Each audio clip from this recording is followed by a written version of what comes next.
تو کیا تم سے ثبوت نکالنا میرے لیے مشکل ہے؟ اس کی آنکھوں میں آنکھیں ڈال کر پوچھنے لگا۔ ویسے بہت صفائی سے کام کیا ہے تم نے، مجھے تمہارا کام کرنے کا انداز پسند آیا۔ اس کے لہجے میں واسق ملک اپنا مذاق اڑتا ہوا محسوس کر رہا تھا۔ تمہیں کیا لگتا ہے واسق میرے لیے شارف کو چھڑانا مشکل ہے؟ نہیں، میں جب چاہوں اسے جیل سے نکال سکتا ہوں، ایسے ایسے۔ اس نے اپنے ہاتھ کی 2 انگلیوں سے چٹکی اس کی آنکھوں کے سامنے بجاتے ہوئے کہا۔ تم جانتے ہو میں تمہیں کیوں ڈھونڈ رہا ہوں؟ واسق ملک، میں تمہیں شارف کے لیے نہیں بلکہ ان لڑکیوں کے لیے ڈھونڈ رہا ہوں جس کی ویڈیو تمہارے پاس ہے۔ وہ لڑکیاں جو بحفاظت ترکی میں ہیں لیکن ان کی فحش ویڈیو آج بھی تمہارے پاس موجود ہے۔ میں یہاں شارف کے لیے نہیں بلکہ ان لڑکیوں کے لیے آیا ہوں۔ اس ویڈیو کا اوریجنل پرنٹ میرے سامنے ریموو کرو اور باقی کو خود کراؤ۔ ابھی تمہارے پاس صرف 10 منٹ ہیں۔ اس نے اس کی آنکھوں میں آنکھیں ڈالتے ہوئے کہا۔ لیکن اب میں کچھ نہیں کر سکتا، وہ ویڈیو تو سائٹ پر ریلیز ہو چکی ہے، اب تو کروڑوں لوگ دیکھ چکے ہوں گے۔ کیا یہ تمہارا آخری فیصلہ ہے؟ ڈان نے اس کے سر پر بندوق تانتے ہوئے اس کی بات کاٹی۔ نہیں رکو، میں کچھ کراتا ہوں، مجھے مت مارنا۔ وہ پھر سے التجا کرنے لگا۔ 10 منٹ۔ ڈان کا لہجہ سخت تھا اور پھر سامنے کھڑا شخص نے اپنے کرتب دکھانے لگا۔ اپنی جان بچانے کے لیے شخص کچھ بھی کرنے کو تیار تھا۔ وہ کپکپاتے ہاتھوں سے کبھی ایک طرف فون کرتا تو کبھی دوسری طرف، جبکہ اس کے آدمی اس کے گھر کی تلاشی لے رہے تھے، کیونکہ جو بھی تھا اس کے سارے آدمیوں کا ریکارڈ بہت صاف تھا اور وہ نہیں چاہتا تھا کہ شارف کے خلاف بھی کوئی جھوٹا ثبوت رہے۔ اور پھر وہی ہوا۔ 10 منٹ کے اندر ان لڑکیوں کی ہر ویڈیو سائٹ سے ہر قسم کے دوسرے فحش جگہ سے دور کر دی گئی تھی۔ وہ لڑکیاں جو شادی کے بعد اپنے خاوند کے ساتھ ہنی مون کے لیے یہاں آئی تھی۔ واسق ملک نے ہوٹل کے رومز میں کیمرہ لگا کر ان کی ویڈیوز بنائی، جسے بعد میں سائٹ پر ریلیز کر کے بہت پیسہ کمانے کا ارادہ تھا۔ وہ کپلز شاید یہ بھی نہیں جانتے تھے کہ ان کے ساتھ کیا ہونے جا رہا تھا، لیکن ڈیول جانتا تھا۔ وہ جانتا تھا کہ ان کی زندگی کس طرح سے برباد ہو سکتی تھی۔ ڈیول، میں نے ہر قسم کا پرنٹ ریموو کروا دیا ہے۔ لیکن وہ رکا۔ لیکن کیا؟ وہ غصے سے چلایا۔ ان ویڈیوز کا ایک پرنٹ پاکستان پہنچا دیا گیا ہے۔ اس کی بات سن کر ڈیول نے ایک نگاہ اپنے دائیں طرف کھڑے خضر پر ڈالی، جو کہتا تھا کہ اس کا ملک بہت پاک صاف ہے، بہت نیک ہے، اس کے ملک میں کوئی فحش کام نہیں ہوتا۔ لیکن اب پاکستان بھی دنیا کے ساتھ ساتھ چل رہا تھا۔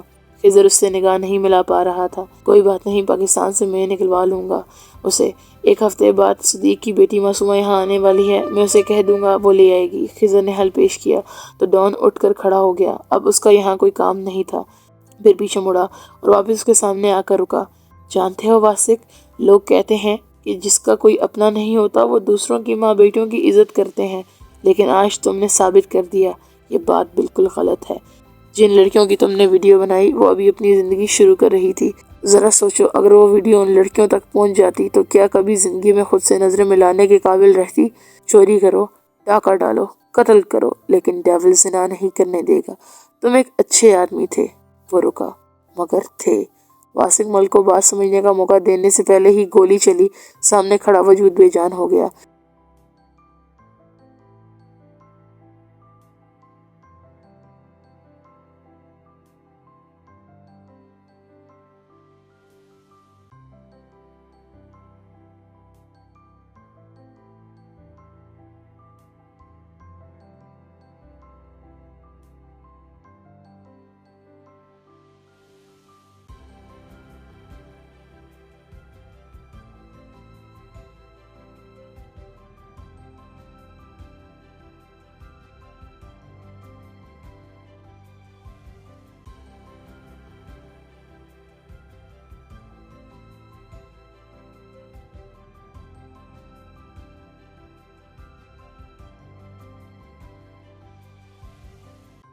اس لیے امی کا حکم تھا کہ جیسے ہی کھانا بن جائے اور سارا کام ختم ہو جائے وہ جلدی سے یہاں سے اٹھ کر فاطمہ بی کے گھر چلی جائے، کیونکہ وہ نہیں چاہتی تھی کہ ستیلی بیٹی ایک بار پھر سے ان کی بیٹیوں کا کام خراب کر دے۔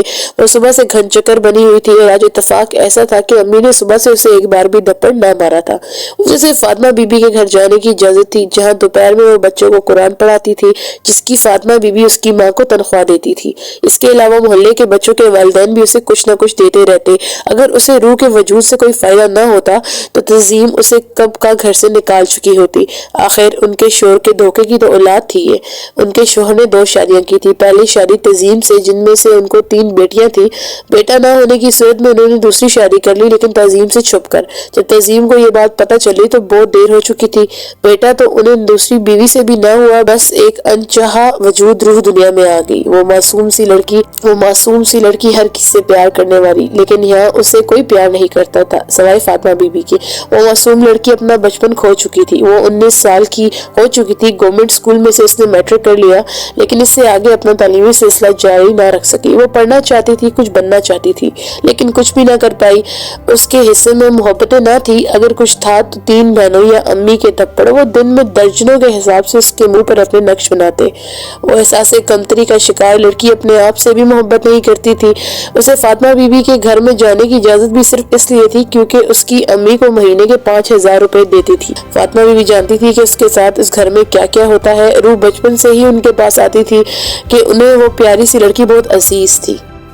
اس کی ماں کا نام نور تھا اور اس کے باپ کو اس سے محبت نہ تھی۔ اس کی ماں نے اس کا نام روح نور رکھا تھا، یعنی کہ وہ اپنی ماں کی روح تھی۔ اس سے اس کی بچپن کی یادیں چھین لی گئی۔ وہ صرف چند دنوں کی تھی جب اس کی ماں اس دنیا میں چھوڑ کے ہمیشہ کے لیے چلی گئی۔ اس کے باپ کو اس سے کوئی مطلب نہ تھا تو اسے بس اٹھا کر ستیلی ماں کے پاس لے آیا تھا۔ ستیلی اولاد سے بھی بھلا کوئی محبت کرتا ہے۔ اس کے باپ نے کبھی اسے پیار سے نہ دیکھا اور 7 سال کی عمر میں وہ یتیم ہو گئی۔ اس کی ستیلی ماں کو جو ذرا سے اپنے شوہر کا ڈر تھا کہ اس کے سامنے روح کو کچھ نہ کہتی، وہ بھی ختم ہو گیا۔ 7 سال کی عمر میں ہی اس سے اس کا بچپن چھین لیا گیا۔ تعظیم نے صاف لفظوں میں کہا کہ فری کی روٹی نہیں ملے گی، کام کرنا ہوگا۔ 7 سال کا بچہ جو اپنے کپڑے بھی خود نہیں بدل سکتا، روح نے اپنے چھوٹے چھوٹے ہاتھوں میں جھاڑو اٹھا لیا۔ اسے ساتھ بیٹھ کر کھانے کی اجازت نہ تھی، وہ بچا ہوا کھانا کھاتی تھی۔ وہ روتی نہ تھی، اسے ان سب چیزوں کی عادت ہو چکی تھی۔ اسے آواز نکالنے کی اجازت نہ تھی، وہ بھی انسان تھی، اسے بھی غصہ آتا تھا، لیکن اسے جب غصہ آتا وہ اپنے آپ پر نکالتی تھی۔ امی کے چھوٹے سے کمرے میں بس ایک ہی بیڈ تھا اور اسے زمین پر سونے کی جگہ میسر تھی۔ اسے یہ پتا نہ تھا کہ یہ چٹائی کب سے اس کے پاس تھی، لیکن وہ جب سے سو رہی تھی یہی پھٹی پرانی چٹائی پہ ہی سو رہی تھی۔ میٹرک تک اسکول جاتی رہی، جو اسی کے محلے میں گورنمنٹ اسکول تھا۔ یہ بھی فاطمہ بی بی کی ہی مہربانی تھی جو اس کی امی کی منتیں کر کے اسکول میں داخل کروا دیا گیا۔ وہ پڑھائی میں بہت اچھی تھی۔ فاطمہ بی بی کا کہنا تھا کہ اگر وہ ایسے ہی پڑھتی رہی تو کچھ بن سکتی ہے۔ 15 سال کی عمر میں جب اس نے میٹرک پاس کیا تو امی نے کہہ دیا کہ اب گھر کے کام کاج سیکھے گی، اور وہ کیا سیکھتی، اسے تو سب کچھ آتا تھا۔ بچپن سے ہی وہ سب کچھ کر لیتی تھی، مگر اسے کسی کے سامنے بولنے کی اجازت نہ تھی۔ غلطی سے ان کے گھر میں کوئی مہمان یا کوئی رشتہ دار آتا تو یہی سوچ کہ شاید یہ بچی گم ہوئی ہے۔ ان کی سب سے چھوٹی بہن ماریا بھی اس سے 6 سال بڑی تھی اور تینوں ابھی کنواری تھی۔ اس سے پہلے رانیہ کے لیے ایک رشتہ آیا تھا، لیکن جب انہوں نے روح کو دیکھا تو کہہ دیا کہ ہمیں اس سے شادی کروانی ہے اگر آپ کو منظور ہو تو۔ جس کے بعد روح بیچاری کے جسم پر نہ جانے کتنے ہی زخم تھے۔ امی بات بات پر اسے مارنے لگتی، کہتی تو ان کے سامنے آئی اس لیے میری بچی کا رشتہ ٹوٹ گیا۔ وہ روتی تڑپتی، لیکن کون سنتا تھا اس کی؟ وہ ساری رات روتی تھی اور وہ بے حس عورت جسے لوگ ماں کہتے تھے بے خبر سوتی رہتی۔ وہ جانتی تھی کہ اس دنیا میں اس کا کوئی نہیں ہے، اور فاطمہ بی بی وہ تو صرف پڑوسن ہے۔ وہ بس اس کے نام پر 5,000 روپیہ اس کی ماں کے ہتھیلی پر رکھ دیتی تھی اور اسے 1 گھنٹہ گھر سے باہر رہنے کی اجازت تھی، لیکن صرف فاطمہ بی بی کے گھر، اور کہیں جانے کی خواہش بھی نہ تھی۔ وہ صرف فاطمہ بی بی سے اپنا دکھ بانٹتی۔ اس کے زخم دیکھ کر وہ رحم دل عورت اکثر رو پڑتی اور کہتی، وہ دن دور نہیں جب تمہاری زندگی میں ایک شہزادہ آئے گا اور تمہیں اس دنیا سے نکال کر اپنے ساتھ لے جائے گا، تمہیں خوشیاں دے گا، محبت دے گا، تمہاری ہر خواہش کو پورا کرے گا۔ ان کی بات سن کر وہ ہنس دیتی۔ شہزادہ شہزادیوں کی زندگی میں آتے ہیں فاطمہ بی بی، میری زندگی میں کوئی شہزادہ نہیں آئے گا، اگر اسے آنا ہوتا تو اب تک آ چکا ہوتا۔ امی بہت زیادہ پریشان بیٹھی تھی۔ مہمان کو گئے ہوئے ابھی تقریباً 2 سے 3 منٹ ہی ہوئے تھے، لیکن ان کی شکل ہی بتا رہی تھی کہ رانیہ ان لوگوں کو خاص پسند نہیں آئی۔ امی مجھے نہیں لگتا کہ یہ لوگ رشتہ کریں گے، دیکھیں کیسے عجیب سے سوال پوچھ رہے تھے ہماری رانی سے۔ ماریا نے بات شروع کی، ٹیبل پر کھانے پینے کی چیزیں بکھری ہوئی تھی، اچھی خاصی مہنگی ترین دعوت کی گئی تھی۔ تانیہ کو تو خرچے کا سوچ سوچ کر ہول اٹھ رہے تھے۔ ارے پریشان مت ہو، مجھے تو لگتا ہے یہ رشتہ ہو جائے گا، اب میری رانی ہے یہ اتنی خوبصورت۔ امی نے رانیہ کا میک اپ سے لدا چہرہ دیکھتے ہوئے کہا، جبکہ لڑکے کی بہن نے بڑی مہارت سے پوچھا تھا، ارے رانیہ جی پارٹی میک اپ کرتے ہوئے تو 3 سے 4 گھنٹے لگ جاتے ہیں، آپ نے اتنا سارا کھانا کیسے بنایا؟ جس پر امی نے کہا کہ ان کی بیٹی حرفن مولا ہے۔ ویسے امی ایک بات آپ نے نوٹ کی، ان لوگوں نے صرف کھانے کی ہی تعریف کی، وہ بھی اس منحوس کے ہاتھ کے بنے ہوئے کھانے کی۔ تانیہ نے ساری توجہ روح کی طرف دلوائی۔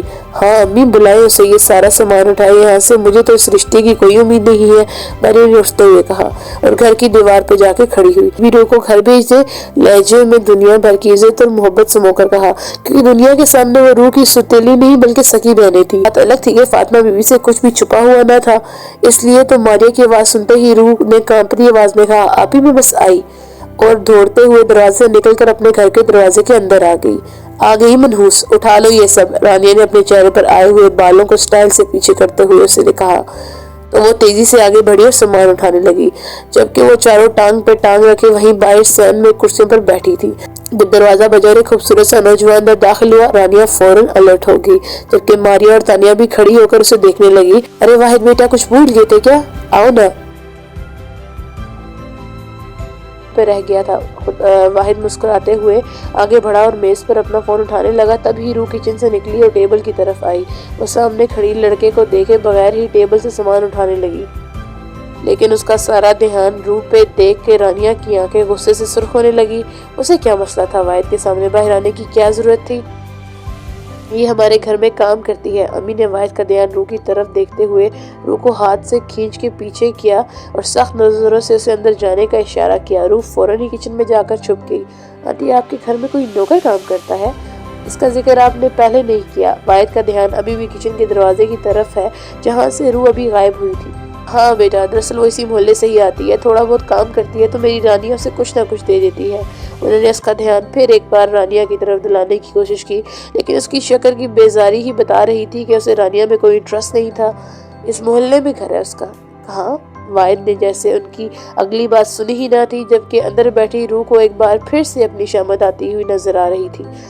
اور پھر ویسا ہی ہوا۔ تقریباً کچھ ہی دیر بعد باہر سب سے پہلے رانیہ کی چیخنے کی آواز آنا شروع ہو گئی۔ میں نے کہا تھا نا امی، یہ لڑکی میرا گھر نہیں بسنے دے گی۔ دیکھا آپ نے کیسے وہ اس کی طرف دیکھ رہا تھا اور اس کے بارے میں پوچھ رہا تھا اور اس کے گھر کی انویسٹیگیشن کر رہا تھا۔ یہ لڑکی کبھی میرا گھر نہیں بسنے دے گی، میں اسے جان سے مار ڈالوں گی۔ جان بوجھ کر یہ واحد کے سامنے آئی ہے۔ وہ تیزی سے کچن کی طرف گئی اور روح کو بالوں سے پکڑ کر گھسیٹ کر باہر لانے لگی، جبکہ ایسا کرتے ہوئے تانیہ اور ماریہ کی آنکھوں میں چمک اٹھی۔ انہیں بھی تو ہاتھ صاف کرنے کا موقع مل رہا تھا، انہوں نے تو صبح سے ایک بار بھی ہاتھ اٹھانے کا موقع نہ ملا۔ دیوار سے دیوار جڑی ہونے کی وجہ سے اسے چلانے کی اجازت نہ تھی۔ نہ جانے کتنی دیر خاموش ان چاروں کی مار کھاتی رہی۔ کبھی کبھی دل چاہتا تھا وہ بھاگ جائے اس دنیا سے یا خودکشی کر کے مر ہی جائے۔ وہ اکثر اللہ سے پوچھتی تھی، اگر اس کے ماں باپ مار ڈالے تو اسے زندہ کیوں رکھا ہے؟ محبت کے قابل لڑکی تو وہ ہرگز نہ تھی۔ اگر محبت کے قابل ہوتی تو کوئی اس سے محبت کرتا، کوئی تو ہوتا جو اس کے زخموں میں مرہم لگاتا۔ وہ ایک انچہا وجود تھی۔ اسے مار کھانے کے باوجود، اتنی ذلت کے باوجود اٹھ کر رات کا کھانا بنایا۔ خود کھانے کی تو ہمت نہ تھی۔ عشاء کی نماز ادا کر کے چٹائی پر لیٹ گئی۔ اگلے دن دوپہر 11 کے قریب وہ لوگ واپس آئے۔ انہیں اتنی جلدی جواب کی امید نہ تھی اور نہ ہی رانی کل کی طرح آج تیار تھی، بلکہ وہ ابھی اٹھی تھی۔ امی نے خوشامدیدی انداز میں انہیں بلایا، لیکن اگلی بات پر ان کا چہرہ افق ہو گیا۔ وہ لڑکی جو آپ کے گھر کام کرتی ہے، ذرا بتائیں اس کا گھر کہاں ہے؟ وہ دراصل واحد نے جب سے اسے دیکھا ہے ہمیں ایک پل کو بھی چین نہیں لینے دیا۔ کچن میں کھڑی روح کی روح ایک بار پھر سے کانپ گئی۔ وہ تو کل کے زخم ہرے تھے، جبکہ کچھ ہی دیر میں باہر امی کی آواز آنے لگی۔ وہ تمام لحاظ و مروت بھولے انہیں سنانے میں مصروف تھی۔ امی نے اونچی اونچی آواز میں کہا، اگر اسے رانیہ پسند نہیں ہے تو روح بھی نہیں ملے گی، کیونکہ وہ اس گھر کی لڑکی ہے۔ ڈورے ڈالے ہوں گے اس پر، پہلے تو میں اسے رفع دفع کروں گی گھر سے، امی نے غصے میں چلاتے ہوئے کہا، جبکہ ان لوگوں کو اندازہ ہو چکا تھا کہ اس گھر میں آ کر انہوں نے اس بچی کی جان مشکل میں ڈال دی ہے۔ اس صورت نے ایک نظر کچن کی کھڑکی میں جھانکتی معصوم اس لڑکی پر ڈالی جو اپنی شامت کا انتظار کر رہی تھی، اور چلی گئی۔ امی اونچی اونچی آواز میں روح کو پکار رہی تھی۔ وہ سست قدموں سے باہر نکلی جہاں امی ہاتھ میں بیلٹ اٹھائے اسے اپنے پاس آنے کا اشارہ کر رہی۔ سر وہ فائل میرے ہاتھ لگ چکی ہے اور اس پہ سب لوگوں کے نام لکھے ہیں جن کے پاس وہ ویڈیو تھی۔ اس کے علاوہ میں نے وہ ویڈیو ریموو کر دی ہے اور کچھ ہی دنوں میں دبئی پہنچاؤں گی۔ ڈان کے ساتھ کام کرنا تو میرا خواب ہے۔ ڈان کے ساتھ کام کر کے میں اپنے بابا کا بدلہ لوں گی۔ مجھے پتا ہے کہ وہ میرے بابا کا بدلہ لینے میں میری مدد ضرور کریں گے۔ معصومہ نے انفارمیشن دیتے ہوئے کال بند کر دی۔ خضر نے یہ بات آ کر ڈان کو بتائی۔ ڈان پہلے ہی اپنی ٹیم میں ایک لڑکی کو رکھ کر پچھتا رہا تھا، اب دوسری لڑکی کو اپنے ساتھ رکھنے کا سوال ہی پیدا نہیں ہوتا تھا، اس لیے اس نے خضر کو کہا کہ جتنی جلدی ہو سکے لڑکی کے سامنے اس کے باپ کے قاتل کو ختم کیا جائے تاکہ وہ لڑکی اپنی زندگی میں آگے بڑھے۔ جبکہ کسی اور لڑکی کا نام سن کر ڈان کے قریب صوفے پر بیٹھی سٹائلش لیلا کے لب مسکرا اٹھے تھے۔ مجھے پتا ہے اس دنیا میں کوئی بھی لڑکی میری جگہ نہیں لے سکتی، اس نے قدرے ہلکی آواز میں خضر سے کہا، کیونکہ ڈان کے سامنے اس طرح کی کوئی بات بھی کرنا الاؤ نہیں تھا۔ کچھ دیر بعد لیلا بھی چلی گئی۔ لیلا کے بارے میں کیا سوچتے ہو؟ خضر نے اس کے چہرے کو دیکھتے ہوئے کہا۔ لیلا کے بارے میں کیا سوچتا ہوں؟ وہ ایک لڑکی ہے، میری ٹیم میں کام کرتی ہے، اگر اچھی ورکر نہ ہوتی تو شاید میں اسے اپنے ساتھ نہیں رکھتا۔ لیلا ایک بہت اچھی ہیکر ہونے کے ساتھ ساتھ بہت خوبصورت بھی تھی۔ لیلا تمہیں پسند کرتی ہے، وہ تم سے شادی کرنا چاہتی ہے۔ خضر نے اس کا دھیان لیلا پر لے جانے کی ناکام کوشش کی تو ڈان نے اس کے چہرے کی طرف دیکھتے ہوئے کہا، تم شادی کر لو، گھر بساؤ، وہ تمہارا کام بھی سمجھتی ہے، لیلا کے ساتھ اچھی گزرے گی تمہاری۔ خضر تم میرے بچپن کے دوست ہو اور بچپن کا ساتھ ہے ہمارا، میں اپنے ہاتھوں سے تمہیں نہیں مارنا چاہتا، اس لیے ایک دن ٹائم نکال کے، زیادہ نہیں بس آدھا گھنٹہ تم خودکشی کر لو، کیونکہ مجھے تمہیں اپنے ہاتھوں سے مارنے میں بالکل اچھا نہیں لگے گا۔ وہ شفاف انداز میں بولا، وہ محبت کرتی ہے تم سے، صرف تمہارے لیے ہے وہ یہاں پر، تمہیں اس بارے میں سوچنا چاہیے، وہ تمہارے ساتھ وفادار ہے۔ خضر نے ایک اور ناکام کوشش کی لیکن اس بار ڈیول کی گھوری نے اس کا منہ بند کر دیا۔ میں انڈر ورلڈ کا ڈون ہوں خضر، عشق سے حسین ہے میری دنیا، وہ کہہ کر جانے لگا۔ اور اگر تمہیں عشق ہو گیا تو؟ خضر نے جیسے آج ہار نہ ماننے کی ٹھان رکھی تھی۔ دنیا میں وہ لڑکی ہی نہیں بنی جس کے عشق میں یارم کاظمی گرفتار ہو جائے۔ وہ اسے سخت نظروں سے گھورتا وہاں سے نکل گیا۔ ہر انسان کا جوڑا بنا ہے اس دنیا میں، تمہیں بھی کوئی نہ کوئی ضرور ملے گی، پھر پوچھوں گا تم سے، عشق حسین ہے یا تمہاری دنیا سے؟ میں نے تو اس وقت بھی کہا تھا کہ اس لڑکی کو گھر سے نکال دو جب اس کا باپ مرا تھا، تب تو تم نے میری بات سنی نہیں، اس وقت تمہیں فری کی نوکرانی چاہیے تھی۔ ابھی تو کچھ نہیں، اس کی خوبصورتی تیری ساری بچیوں کی زندگی برباد نہ کر گی تو نام بدل دینا۔ اقصیٰ خالہ جو کہ امی کی بچپن کی سہیلی تھی ان کے گھر میں آئی تھی۔ تو میں کیا کروں تم ہی بتاؤ، یہ لڑکی میری بچیوں کی زندگی برباد کر دے گی۔ دوسری بار رانیہ کا رشتہ ٹوٹا ہے، 29 سال کی ہو گئی ہے وہ، لیکن ابھی تک کنواری بیٹھی ہے۔ ہائی یہ منوس تیری بیٹیوں کا نصیب کھا گئی، اقصیٰ خالہ نے دونوں ہاتھ ملتے ہوئے کہا۔ اپنی بیٹیوں کو بٹھا ایک طرف اور جلدی اس کے ہاتھ پیلے کر کے اس کو رفع دفع کر دے تاکہ تیری بیٹیوں کے اچھے رشتے آئیں، خالہ نے کہا۔ ارے کہاں سے کروں شادی، میرے پاس اس کے لیے پوٹی کوڑی بھی نہیں ہے، بڑی مشکل سے میں نے اپنی بیٹیوں کے لیے جہیز جمع کیا ہے۔ ارے تجھ سے جہیز مانگ کون رہا ہے؟ میں ایک عورت کو جانتی ہوں جو رشتے کراتی ہے لیکن کچھ نہیں لیتی، الٹے پیسے دیتی ہے، اقصیٰ خالہ نے سرگوشی والے انداز میں کہا۔ کیا مطلب ہے تمہارا اس بات کا؟ امی کا انداز بھی سرگوشانہ تھا۔ ارے وہ کوئی دبئی میں شیخ رہتا ہے، لڑکی خوبصورت اور کم عمر ہونی چاہیے، فون پر لڑکی سے نکاح پڑھاتے ہیں اور دبئی بلا لیتے ہیں، پہلے لڑکی اس شیخ کے ساتھ رہتی ہے اور اس کے بعد، خالہ بولتے ہوئے خاموش ہو گئی۔ بعد میں شیخ لڑکی کو آگے بیچ دیتا ہے، آخر جو لڑکی کے آباء و اجداد کو رقم دیتا ہے وہ واپس وصول بھی تو کرنی ہوتی ہے۔ کیا مطلب ہے لڑکی بیچ دیتا ہے؟ امی اب بات کو سمجھی تھی۔ توبہ توبہ، معصوم سی لڑکی ہے، میں اس کے ساتھ ایسا ہرگز نہیں کروں گی، چند پیسوں کے لیے نہیں بیچوں گی، امی نے فوراً انکار کر دیا۔ اقصیٰ کی سہیلی جو کافی عرصے سے مشہور تھی کہ لڑکیوں کے نکاح دبئی میں پڑھاتی ہے، اس نے کئی بار کہا کہ میری بیٹیوں کا نکاح کروا دو، لیکن اقصیٰ خالہ ہمیشہ ہی ٹال دیتی۔ ارے ٹھیک ہے، جیسے تمہاری مرضی، میں تھوڑی کہہ رہی ہوں اسے بیچ دو، میں تو بس تم سے یہ کہہ رہی ہوں کہ راستے سے ہٹا دو، اور بس آئیڈیا دیا ہے میں نے۔ اب تمہاری بیٹیوں کی زندگی برباد کر رہی ہے، 25 سال کی تو ماریا ہو گئی ہے، اور جب تک یہ یہاں رہے گی تب تک تمہاری بیٹیوں کا کوئی چانس نہیں ہے، اور جنہیں تم چند پیسے کہہ رہی ہو نا، 20 لاکھ، اور ارے دھوم دھام سے اپنی بیٹیوں کی شادی کر سکتی ہو تم۔ خالہ بس اتنا بول کر اپنا بیگ اٹھا کر اٹھنے لگی۔ 20 لاکھ؟ امی کا منہ رقم سن کر کھل گیا۔ ارے یہ تو کچھ بھی نہیں، لڑکی خوبصورت اور کم عمر ہو جیسے کہ روح تو 20، 25 اور 30 بھی مل سکتے ہیں۔ خالہ مزید لالچ دیتے ہوئے گھر سے باہر نکل۔ رات کے تقریباً 3 بجے کا وقت تھا۔ تزیم نہ جانے کب سے نگاہیں روح کے سوئے ہوئے وجود پر ڈالے اسے اپنی نظروں میں لیے ہوئے تھی، جبکہ دماغ میں بار بار اقصیٰ کی باتیں گونج رہی تھی۔ ذرا سوچو تزیم، تمہاری بیٹیوں کی زندگی سنبھل جائے گی اور ساتھ ہی اس مصیبت سے بھی چھٹکارا مل جائے گا۔ بھولو مت، یہ تمہارے شوہر کے دھوکے کا نتیجہ ہے۔ وہ تم سے محبت کے دعوے کرتا تھا، وہ تم سے چھپ چھپا کر کسی اور لڑکی سے نہ صرف شادی کر رکھی تھی بلکہ اس میں سے ایک اولاد بھی پیدا کی ہوئی تھی۔ ارے ستیلی مائیں کہاں پوچھتی ہیں، مگر تم نے نہ صرف اسے گھر میں رکھا بلکہ اس کی پرورش بھی کی۔ کب تک اسی کے بارے میں سوچتی رہو گی؟ تمہاری بیٹیاں اس کی وجہ سے کنواری بیٹھی ہیں، رانیہ کا 2 بار اس کی وجہ سے رشتہ ٹوٹ چکا ہے۔ تزیم بیگم کے دماغ میں اقصیٰ خالہ کی باتیں چل رہی تھی، جبکہ آنکھیں اب تک روح کے معصوم سے چہرے کو دیکھ رہی تھی۔ ویسے تو ہر لڑکی کے 20 لاکھ روپے مل جاتے ہیں، لیکن اس کے پورے 30 لاکھ مانگوں گی۔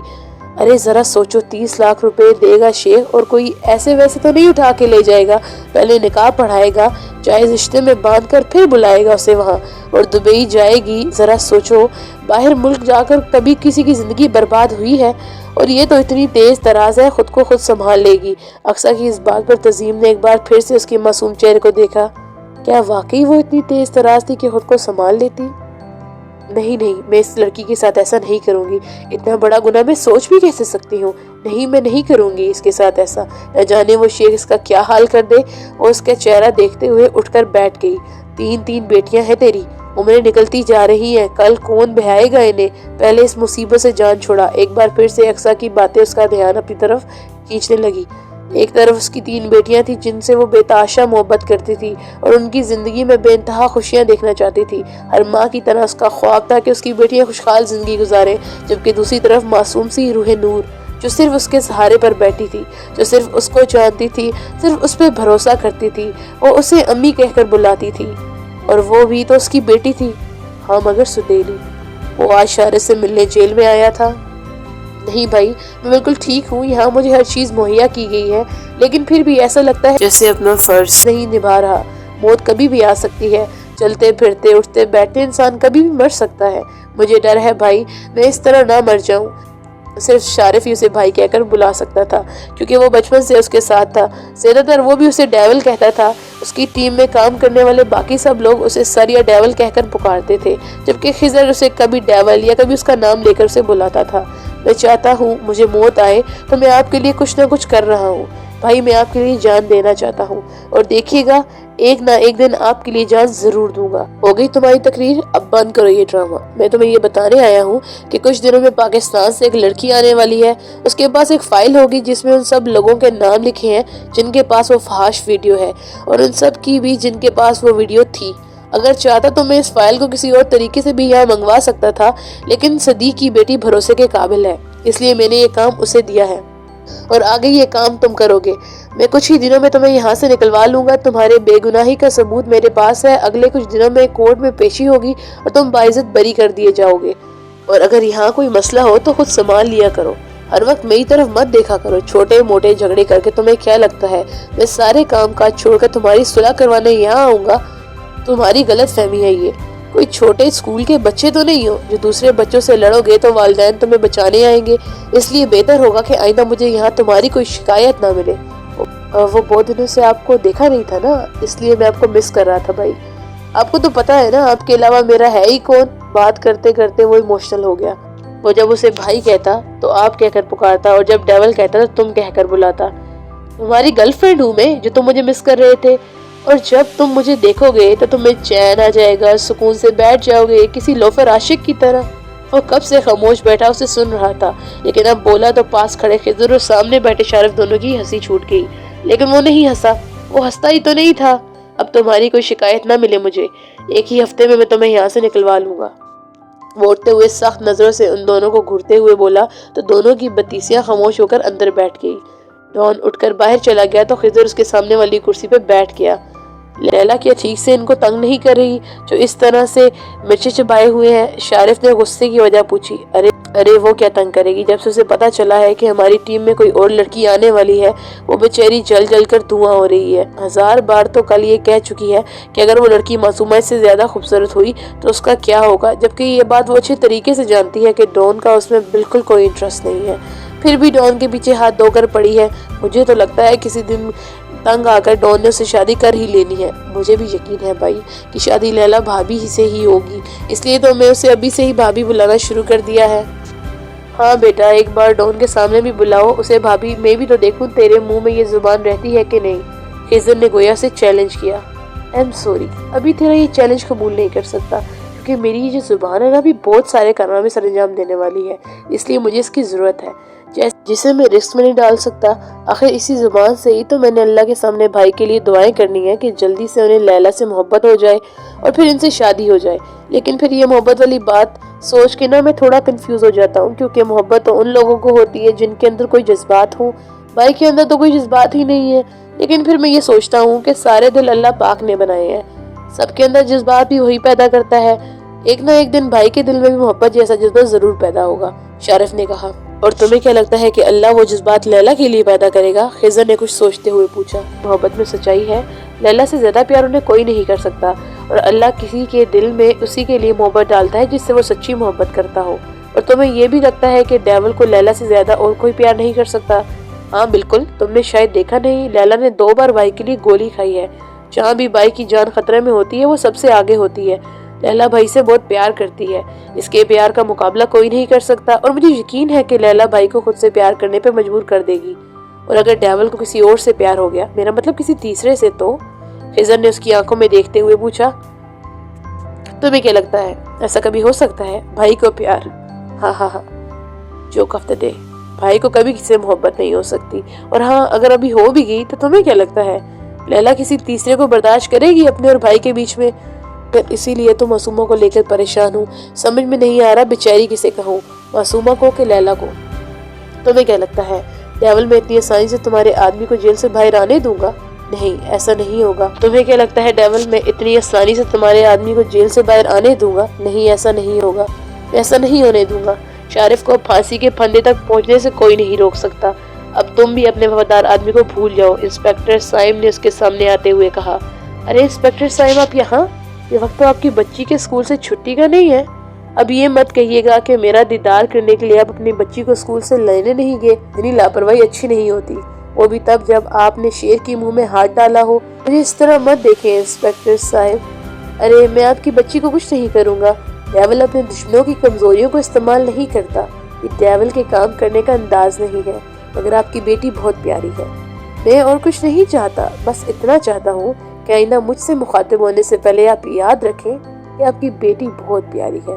بات کرتے ہوئے اس کے گال پر ڈمپل نمایاں ہو رہا تھا، جبکہ سامنے کھڑے انسپیکٹر سائم کا دل چاہا کہ اس کے خوبصورت چہرے کو بگاڑ کر رکھ دے جو اس کے 4 سالہ بیٹی کے بارے میں بات کر رہا تھا، لیکن وہ مجبور تھا۔ دبئی کی پولیس کسی عام باشندے پر ہاتھ نہیں اٹھا سکتی تھی، اور دبئی کی عوام کی نظروں میں ڈان ایک عام آدمی تھا جسے بہت کم لوگ دیکھ چکے تھے۔ ارے میں نے تو صرف تصویر بھیجی تھی، ان لوگوں نے تو ایڈوانس میں 5 لاکھ روپے بھیج دیے، میں نے تو ابھی کہا بھی نہیں تھا کہ لڑکی بیچیں گے بھی یا نہیں۔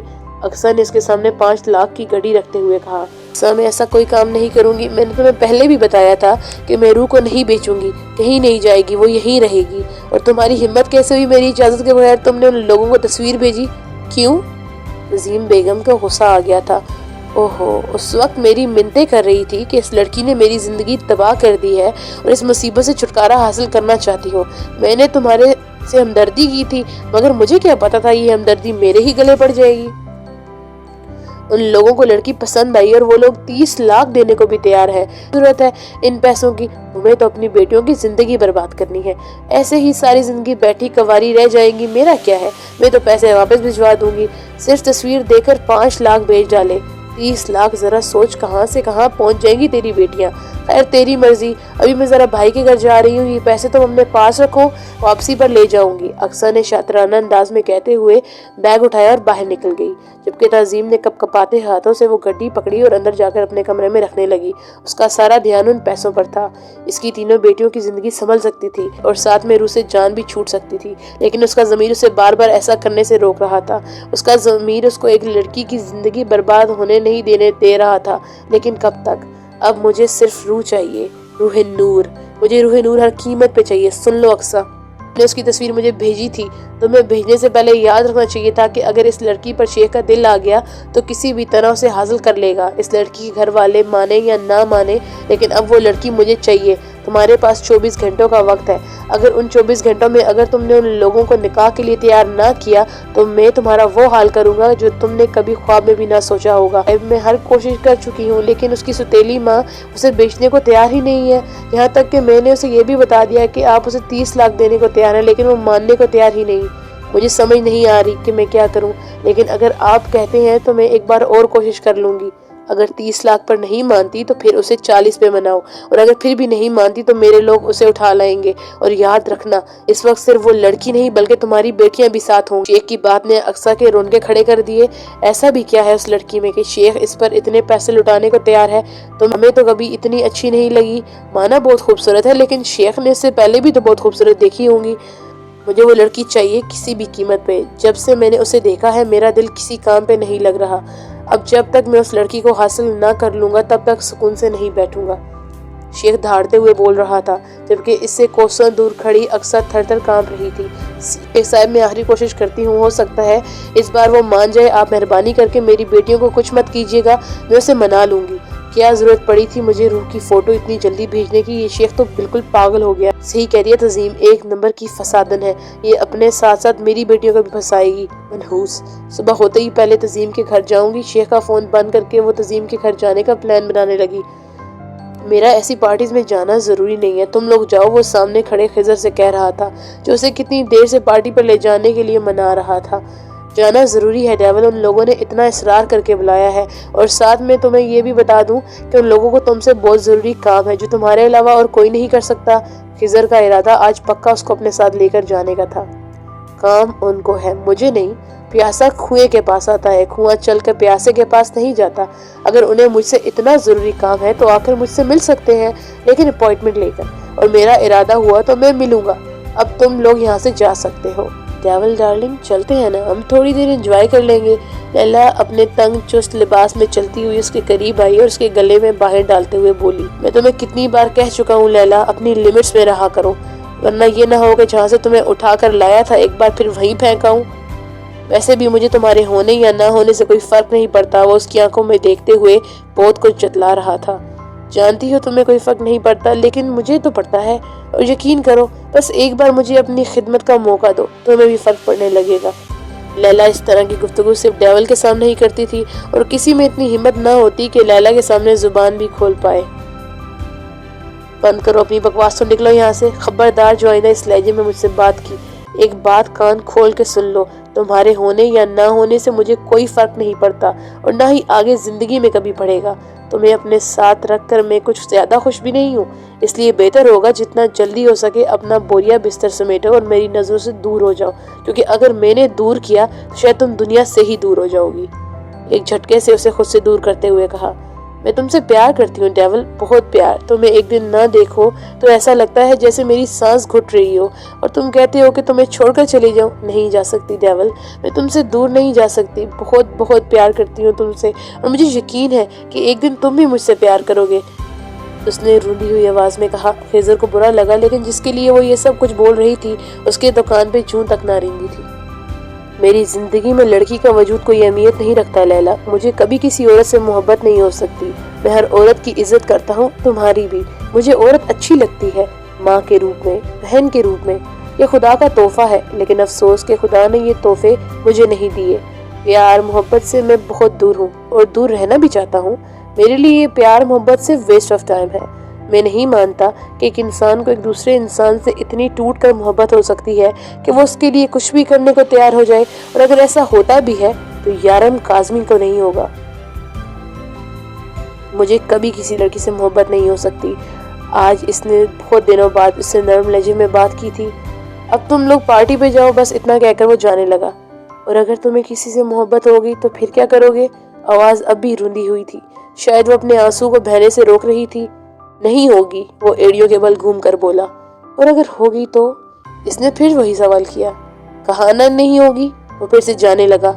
اور اگر ہوگی تو؟ وہ ٹوٹی بکھری حالت میں بولی۔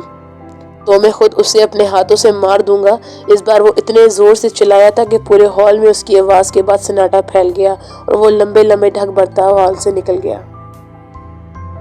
تزیم 5ویں بار اٹھ کر الماری کے پاس آئی تھی اور الماری کھول کر دیکھا تو پیسوں سے بھرا لفافہ ابھی بھی وہیں پر موجود تھا۔ نہ جانے اسے کیا ڈر تھا کہ بار بار اٹھ کر ان پیسوں کو دیکھتی اور پھر ایک نظر زمین پر سوئی روح کو دیکھتی۔ وہ اسے ہر روز مارتی پیٹتی گالیاں دیتی، لیکن اس کے بارے میں کبھی اتنا غلط نہ سوچا تھا جتنا غلط اقصیٰ نے سوچ لیا۔ وہ کبھی اسے بیچنے کا نہیں سوچ سکتی تھی۔ ان کے گھر کے حالات اتنے تنگ تھے کہ 2 وقت کا کھانا بھی مشکل سے نصیب ہوتا۔ نور کا باپ ایک سرکاری بینک میں چھوٹے عہدے کا آفیسر تھا۔ اس کی پینشن آج بھی آتی تھی، لیکن اس سے گھر کا گزارا کرنا مشکل تھا۔ 3 بیٹیوں کی شادی تو ناممکن تھی۔ ایسے میں اسے گولڈن چانس مل رہا تھا اپنی بیٹیوں کی زندگی سنوارنے کا، بلکہ اچھے سے اچھے طریقے سے شادی کرنے کا۔ لیکن اس سب کے لیے اسے روح کی قربانی دینی تھی۔ اپنی 3 بیٹیوں کی محبت میں یہ مشکل تو نہ تھا، وہ تو ویسے بھی اس کے سر پر تھوپی گئی تھی۔ وہ کوئی اس سے محبت تو نہیں کرتی تھی اور نہ ہی وہ اس کی اولاد تھی، وہ تو ایک دھوکے کا نتیجہ تھی جو اس کے شوہر نے دیا تھا۔